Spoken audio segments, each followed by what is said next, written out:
La Coupe d'Afrique des Nations, un événement majeur, est sur le point de bouleverser les équilibres des différents championnats de football, et la Ligue 1 française se retrouve en première ligne. Avec 50 joueurs sélectionnés, la Ligue 1 est le championnat le plus représenté, mettant en avant la richesse talentueuse du football français.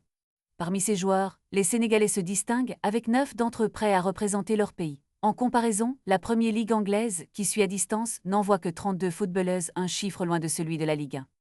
L'intérêt ne s'arrête pas là. La première division égyptienne, malgré son statut de championnat africain le plus fort, se classe seulement 3e avec 31 joueurs. Les équipes sud-africaines, tanzaniennes et botswanaises complètent le tableau, mais c'est clairement l'Europe qui domine, avec des championnats comme la Serie A et le championnat turc affichant également 21 joueurs chacun.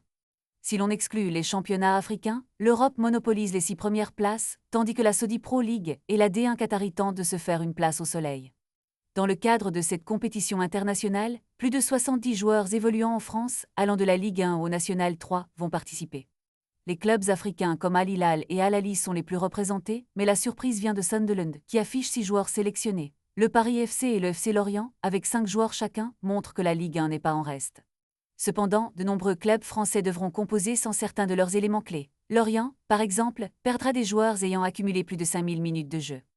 Nice en crise subit également un coup dur avec des joueurs comme Yehvan Diouf et Hicham Boudaoui qui partent. Angers et d'autres clubs tels que Nice et Le Havre sont également touchés, mais le Paris FC, bien qu'il perde 5 joueurs, peut gérer cette situation grâce à un temps de jeu moins élevé pour ses sélectionnés. En revanche, le LOSC, en pleine lutte pour la Ligue des Champions, pourrait se retrouver dans une position délicate avec des absences significatives. La CAN est bien plus qu'un simple tournoi. Elle pourrait redéfinir les dynamiques des championnats européens et africains alors que les équipes cherchent à s'adapter à ces changements majeurs.